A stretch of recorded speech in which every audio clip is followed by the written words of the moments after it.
अन्नदाता, पग पग पर है संग तुम्हारे अन्नदाता। लहू किसानों का बन के पसीना सींचता है धरती का सीना। मेहनत का तेरी हक दिलवाने, नई तकनीक नई खोज बताने। पशुधन को गुणवान बनाना, पौध सुरक्षा को सिखलाना, खेती के सब गुर समझाने, भारत का सरताज बनाने। आठों पहर है संग तुम्हारे अन्नदाता, अन्नदाता। नमस्कार, मैं शालिनी आप सभी दर्शकों का अन्नदाता कार्यक्रम में स्वागत करती हूं। हर रोज की तरह कार्यक्रम में हम एक बार फिर से लेकर के आए हैं खेतीबाड़ी से जुड़ी हुई बहुत सी लाभकारी जानकारियां। तो चलिए सबसे पहले देखते हैं कि क्या है विशेष आपके लिए आज के कार्यक्रम में। बैंगन की फसल में उकठा रोग का समेकित नियंत्रण। एक्वेरियम में रंगीन मछलियों का पालन एवं प्रबंधन।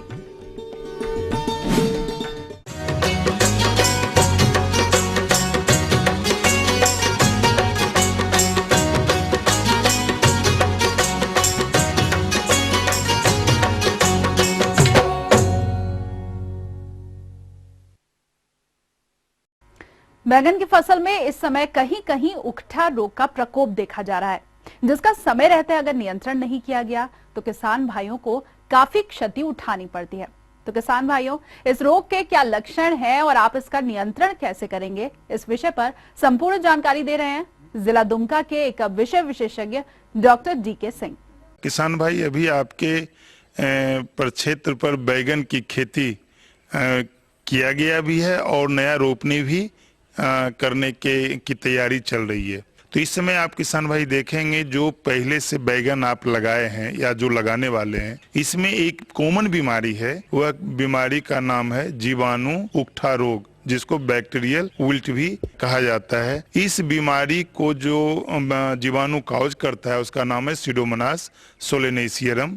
आप देखेंगे कि ये जो जीवाणु है मिट्टी में उपलब्ध रहता है और पौधों के जो कोमल जड़ हैं, जो टर्सरी जड़ हैं, जिससे कि पोषक तत्व लेते हैं, या जो मेन जड़ है उस जड़ को बैक्टीरिया काउज करता है और उसको गलाता है, सराता है, फिर पूरे पौधा अचानक सूख जाता है और गल जाता है। आप उस प्रभावित पौधे को उखाड़ेंगे, बीच में चीरा लगाकर साफ शीशे के गिलास में साफ पानी रखकर 5 मिनट या 10 मिनट के बाद उस प्रभावित जड़ को हटाकर गिलास में रखे पानी को हिलाएंगे तो पानी का रंग दुधिया हो जाएगा। तो आप समझ जाएं कि आपका फसल जीवाणु रोग से ग्रसित है। किसान भाई, इस तरह का जो आपका खेत में लक्षण दिखाई देता है तो आपको सावधान रहने की आवश्यकता है। सबसे पहले जो प्रभावित पौधे हैं वो पौधे तो फिर आप जीवित नहीं होंगे। एक पौधे यदि प्रभावित हैं, आप छोड़ देंगे तो उसके आसपास के जितने पौधे हैं वह प्रभावित होगा जीवाणु से। इसके कई एसोसिएट होते हैं या एसोसिएशन होता है। निमेटोड बैक्टीरिया को एक जगह से दूसरे जगह ले जाता है, या आप जो निकौनी कमौनी करते हैं उस जड़ को कोड़ते हैं तो जो खुरपी में कुदाली में बैक्टीरिया लगता है, फिर प्रभावित जो स्वस्थ पौधा है उस वहाँ तक पहुँच जाता है। या जो आप सिंचाई करते हैं तो एक जगह बैक्टीरिया है तो पानी के बहाव में दूसरी जगह भी चला जाता है उसका सेल और जड़ को प्रभावित करता है। तो निश्चित रूप से आप किसान भाई एक चीज़ जान लें कि प्रभावित पौधे को मिट्टी सहित एक कंतरा में या कढ़ाई में उसको मिट्टी सहित उठा लें, खेत के बाहर उसको आग लगाकर आग के हवाले कर दें। तत्पश्चात आप जिस कुदाली से खुरपी से उखाड़े हैं उस कुदाली खुरपी को अच्छा से उसको साफ कर लें पानी में। उसके बाद फिर आप निकौनी कमौनी में उस औजार को काम में लाएं।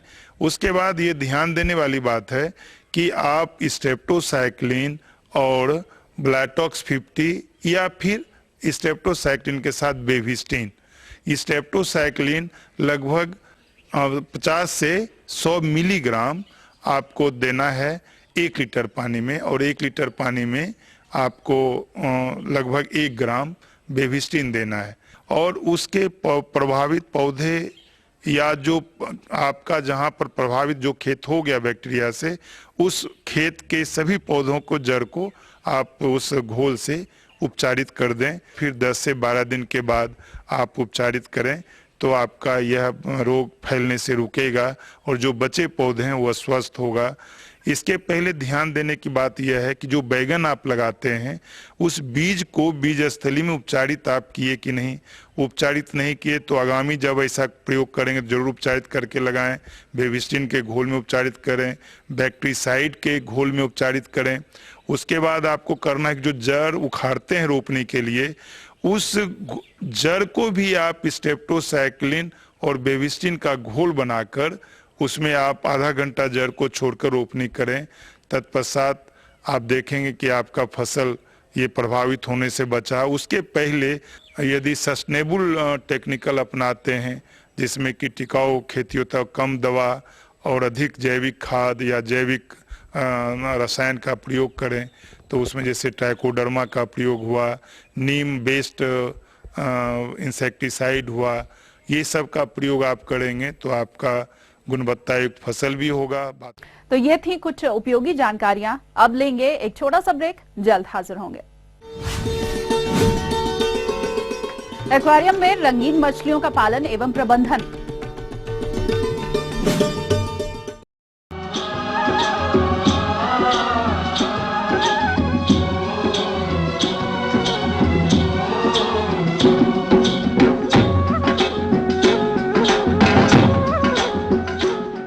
ब्रेक के बाद एक बार फिर से आप सभी दर्शकों का अन्नदाता कार्यक्रम में स्वागत है।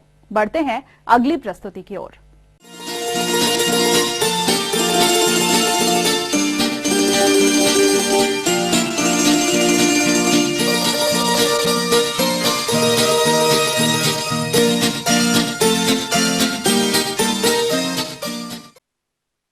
भारत एक विकासशील देश है जिसमें शहरीकरण और नगरों का विकास तेजी से हो रहा है।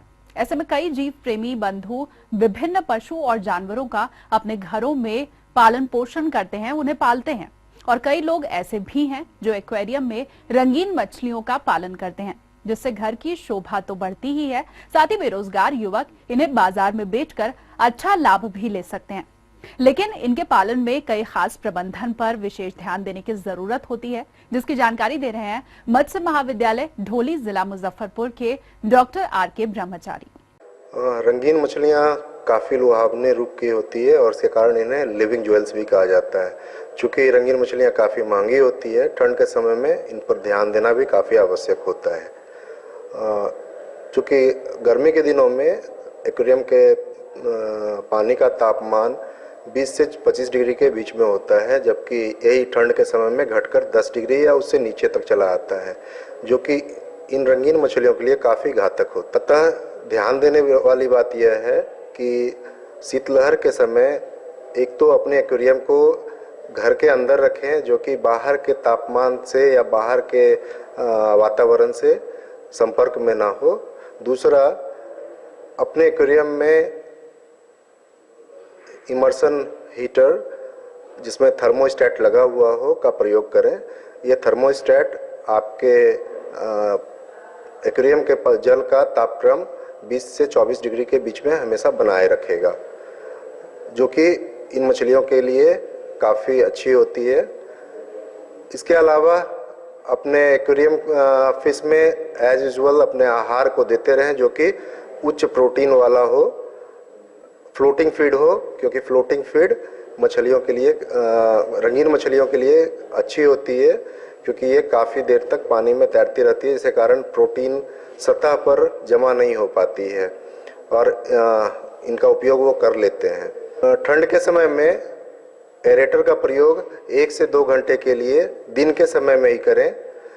रात्रि के समय में एरेटर का प्रयोग या उपयोग को कम कर दें। अगर रोग की बात करें तो साधारणतः ठंड के समय में फंगल डिजीज होने का संभावना ज़्यादा बना रहता है, तो इसके लिए आप अपनी मछलियों को निहारें।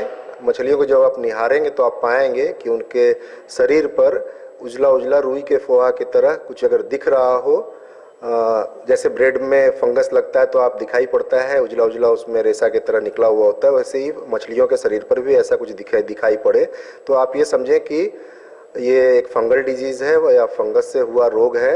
और अगर ऐसा कुछ आप ऑब्जर्व कर रहे हो तो नमक का घोल 2 से 3% नमक का घोल, जो घर में आप नमक खाते हैं वो नमक आप यूज कर सकते हैं। नमक का घोल बनाएं 1 लीटर पानी में 2 से 3% नमक डालकर, और इसमें बाथ ट्रीटमेंट का मतलब होता है लंबे समय तक, आधा घंटा से 1 घंटा तक इसमें मछली को अपने डाल करके छोड़ दें।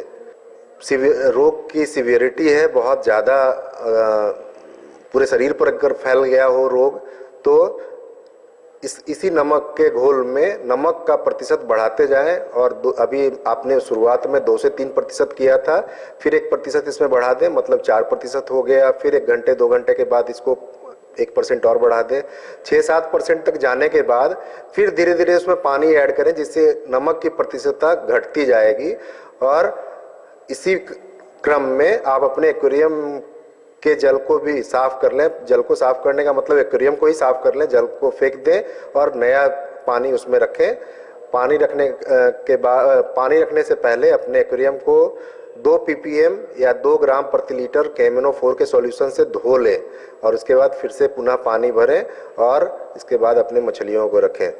अगर कम मात्रा में फंगल डिजीज अगर सीवियर नहीं है तो आप 1 घंटे का ट्रीटमेंट या आधे घंटे का ट्रीटमेंट अगले 2-3 दिन तक कंटिन्यू करें। अपनी मछली को निकालें, नमक के घोल में रखें और वापस फिर एक्वेरियम में डाल दें। ऐसा अगर करेंगे तो आप अपने एक्वेरियम फिशेज को बचा। आगे और भी है कुछ रोचक जानकारियां, पर यहाँ पर रुकेंगे एक और कमर्शियल ब्रेक के लिए, जल्द हाजिर होंगे। तोरिया की फसल में समसामयिक कार्य।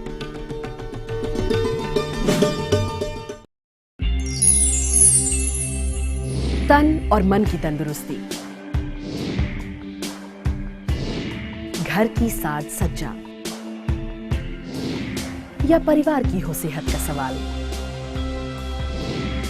घर में और बाहर एक साथ सही संतुलन बनाना या खुद को हो सजाने संवारने का सवाल, इन सभी पहलुओं पर सही टिप्स जानिए।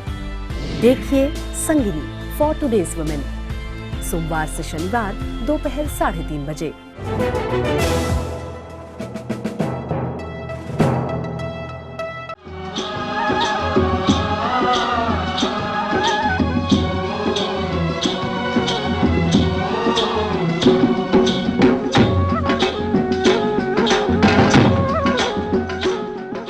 ब्रेक के बाद आप सभी दर्शकों का एक बार फिर से स्वागत है और चलिए अब रुख करते हैं अगली कड़ी की ओर।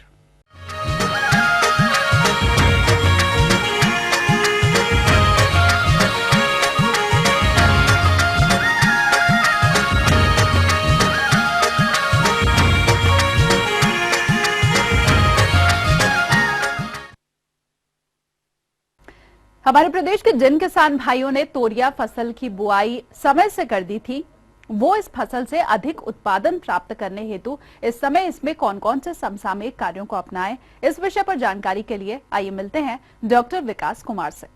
आज हम आप लोगों को जानकारी देंगे कि तोरिया जो हमारी फसल है उसकी बुआई उपरांत क्या क्या शस्य क्रियाएं करें ताकि हमें उत्पादन अच्छा मिले, और उसमें मुख्य रूप से हम किस प्रकार क्रमबद्ध तरीके से शस्य क्रियाएं करेंगे ताकि हमारी फसल जो हमारा पौधा होगा उसमें ब्रांचेस शाखाएं अच्छे से अच्छे निकलें और हमारी फलियां अच्छी बने, उसके बारे में चर्चा करेंगे।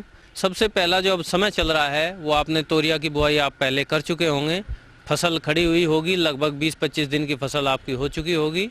और इस फसल में आपको क्या क्या शस्य क्रियाएं करनी है, सबसे पहले हम बिंदुवार बात करेंगे। यदि आप किसी कारणवश जब हम बुआई करते हैं नियमतः बीज की मात्रा थोड़ी अधिक भी रखी जाती है ताकि उसमें कहीं बीच में गैप खाली न रहे। और तोरिया की जब हम बुआई करते हैं, तोरिया की बुआई में मुख्य रूप से पौधे से पौधे और पंक्ति से पंक्ति की दूरी का निश्चित सावधानी रखनी चाहिए। यदि हम पंक्ति से पंक्ति की बात करते हैं तो पंक्ति से पंक्ति की दूरी 25 से 30 सेंटीमीटर रखते हैं, और पौधे से पौधे की दूरी की जब हम बात करते हैं तो कम से कम 10 से 12 सेंटीमीटर पौधे से पौधे की दूरी रखनी चाहिए ताकि उसमें हमारे जो एक स्टैंडर्ड पौधे की संख्या है वो हमें प्रति हेक्टेयर प्राप्त हो सके। जब पौधे 21 दिन के हो जाए, 20 से 25 दिन के बीच में हमें विरलीकरण अवश्य कर देना चाहिए। जो हमारे पौधे हैं उनकी छटाई कर देनी चाहिए, जिसको हम विरलीकरण कहते हैं। जो हमारा छटाई करने का तरीका है, हमें पौधे से पौधे की दूरी और पंक्ति से पंक्ति की दूरी को मेंटेन करना है, उसको सही करना है। यदि पौधों की संख्या ज्यादा होगी तो प्रत्येक पौधे को पोषक तत्व पर्याप्त मात्रा में नहीं मिल पाएंगे, हवा और धूप प्रकाश उनको पर्याप्त मात्रा में नहीं मिल पाएगा, तो उसमें पौधे की वनस्पतिक वृद्धि अच्छी नहीं हो पाएगी। इसलिए विरलीकरण सबसे मुख्य है। कुछ किसान भाई घास या हरे चारे के लिए विरलीकरण का कार्य 1.5 महीने के बाद करते हैं, 40-45 दिन के बाद करते हैं। उस समय जब हम विरलीकरण करते हैं तो पौधे की जो ब्रांचेज लेने की अवस्था होती है वो निकल चुकी होती है। उस अवस्था के बाद विरलीकरण करने पर उत्पादन पर प्रतिकूल प्रभाव पड़ता है। जब हम 20 से 25 दिन के बाद विरलीकरण करते हैं, उसी समय पहली निराई गुड़ाई हमें खेत में कर देनी चाहिए और उसके बाद दूसरी निराई गुड़ाई लगभग 40 से 45 दिन बाद हम तोरिया के खेत में करते हैं। जहां तक संभव हो, हम जब हमारी लाइन से लाइन के बीच की दूरी 25 से 30 सेंटीमीटर होगी तो हम प्रयास करें पहले खुरपी के माध्यम से निराई गुड़ाई करें। यदि वो संभव ना हो तो फावड़े के माध्यम से हम निराई गुड़ाई कर सकते हैं। और उसमें सावधानी ये रखनी है कि हमारा जो निराई गुड़ाई का कार्य है वो किन्हीं भी परिस्थिति में 30 दिन के बाद का ना हो, क्योंकि उस समय हमारे पौधों की प्रतिद्वंदिता जो खरपतवार होते हैं उनके अधिक होती है। उससे पूर्व ही यदि हम खरपतवार खेत से निकाल देंगे तो हमारे निराई गुड़ाई का अधिक लाभ पौधों को प्राप्त होगा। मुख्य रूप से जो हमारा तोरिया की फसल में खाद और उर्वरक की हम बात करते हैं, तो जो बुआई हमारी हो चुकी है उसमें बेसल डोज में हम जो नाइट्रोजन, फास्फोरस और पोटास की मात्रा रिकमेंडेड डोज होती है वो हम डाल चुके होते हैं। उसके बाद जो पहली अवस्था है हमारी, पहला पानी लगाने के बाद, जो हम 21 से 25 दिन के बाद पहला पानी लगाते हैं, उसके बाद हम पहली यूरिया की टॉप ड्रेसिंग करते हैं। अधिकतम लगभग 7 से 8 किलोग्राम, यदि मैं किसान की भाषा में बात करूं, 7 से 8 किलोग्राम प्रति बीघे के हिसाब से हम यूरिया का प्रयोग करेंगे। और यदि हम हेक्टेयर की बात करते हैं तो उसमें लगभग 100 किलोग्राम प्रति हेक्टेयर की दर से हम उसमें यूरिया का इस्तेमाल करेंगे। सबसे मुख्य है कि यदि आपने बुआई के समय पर सल्फर का प्रयोग नहीं किया है तो निराई गुड़ाई से पूर्व सल्फर का प्रयोग आप अवश्य करें, क्योंकि सल्फर तेल बढ़ाने के लिए, हमारी फसलों में जो तेलीय फसलें होती है उसमें ऑयल कंटेंट, तेल की मात्रा बढ़ाने में सहयोगी होता है। तो 2 किलोग्राम प्रति बीघा लगभग 20 से 25 किलोग्राम प्रति हेक्टेयर की दर से हम सल्फर का प्रयोग करते हैं तोरिया की फसल में। और सिंचाई के लिए 25 से 30 दिन बाद हमारी पहली सिंचाई और उसके बाद हमारी 40 से 45 दिन पर दूसरी सिंचाई और 60 से 65 दिन पर तीसरी सिंचाई हम करते हैं। और उसके बाद यदि आवश्यकता होती है, वैसे क्योंकि हमारा जो तापमान होता है वो दिन प्रतिदिन कम होता जाता है तोरिया की फसल में, इसलिए बाद की सिंचाइयों की आवश्यकता अधिक अवधि पर पड़ती है, कम से कम सिंचाई की आवश्यकता पड़ती है। इस प्रकार यदि हम ये सभी शस्य क्रियाएं सावधानी पूर्वक करेंगे तो हम 90 से 100 दिन के बीच में ही हमारी तोरिया की फसल हमें प्राप्त हो जाएगी।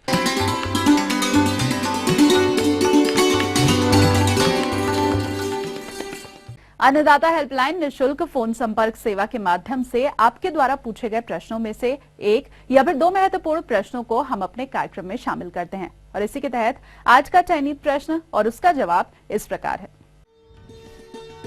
निःशुल्क अन्नदाता हेल्पलाइन में आज हमने जिस प्रश्न को शामिल किया है उसे पूछा है जिला जमुई के कृष्ण कुमार ने।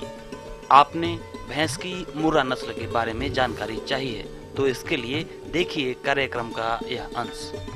अधिक से अधिक दुग्ध उत्पादन प्राप्त करने के लिए हमारे देश में उन्नत महिषवंशीय पशुओं की जो नस्लें हैं उनके बारे में जानकारी देने के लिए उपस्थित हूँ। भैंसों की जो प्रमुख नस्लें हैं उनमें जो प्रमुख नस्ल है वह है मुर्रा नस्ल। यह मुर्रा नस्ल की जो भैंस है यह हरियाणा राज्य के रोहतक, जिंद, हिसार आदि जिलों में पाई जाती है। वहाँ से हमारे पशुपालक भाई इस भैंस को ला करके इन मुर्रा भैंसों का लालन पालन अच्छी तरह से कर रहे हैं। इस मुर्रा भैंस की जो विशेषता होती है वह यह होती है, यह काले रंग की होती है। इसके जो सींग होते हैं घुमावदार होते हैं और अंदर की ओर मुड़े हुए होते हैं। इनकी शारीरिक जो वजन होता है वो 400 से 500 किलोग्राम के बीच में होता है। आयन पूर्णतः विकसित होते हैं, चारों थन समान होते हैं और इनका जो दुग्ध उत्पादन है वह 5 लीटर से 7.5 लीटर प्रतिदिन के हिसाब से आंका गया है और यह भैंस की जो नस्ल है भारतवर्ष की सर्वोत्तम नस्ल मानी जाती है और इसे भारत का गौरव भी कहा जाता है भैंस के नस्लों के मामलों में।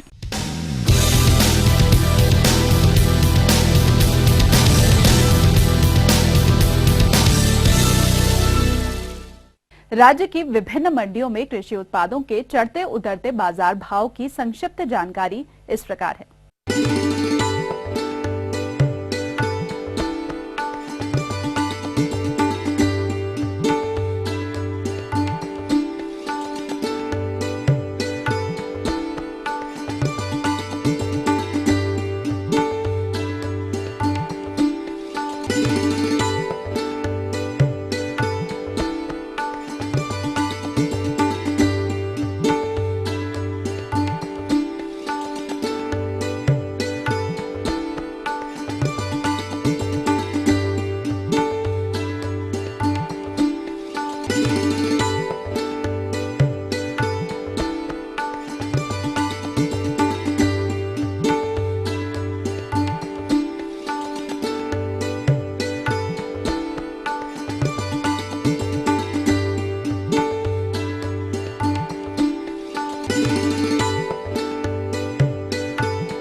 और आइए अब देखते हैं कल दिखाए जाने वाले कार्यक्रम की मुख्य झलकियां। अच्छी आय हेतु मधुमक्खियों और मधु बॉक्सों की देखरेख और प्रबंधन। अच्छी बढ़वार हेतु मिर्च की फसल में पौध सुरक्षा उपाय। हम ये उम्मीद करते हैं कि आज का कार्यक्रम आप सभी दर्शकों के लिए उपयोगी रहा होगा। किसान भाइयों, अन्नदाता आपकी सेवा के लिए संकल्परत है। कृषि संबंधित समस्या और सुझावों के लिए आप हमें इस पते पर संपर्क कर सकते हैं। प्रोड्यूसर अन्नदाता, ETV Bihar Jharkhand, Ramoji film city, Hyderabad 501512। साथ ही आप हमें ईमेल भी कर सकते हैं। हमारा ईमेल आईडी है annadatabihar@etv.co.in। इसके अलावा हमारी निःशुल्क हेल्पलाइन नंबर 1800-108-4599 पर सोमवार से शनिवार सुबह 10 से शाम 4 बजे के बीच आप कभी भी संपर्क कर सकते हैं। तो फिलहाल अन्नदाता की पूरी टीम को दीजिए इजाजत। कल फिर से इसी समय आपसे मुलाकात होगी कृषि संबंधित कुछ और रोचक जानकारियों के साथ। नमस्कार।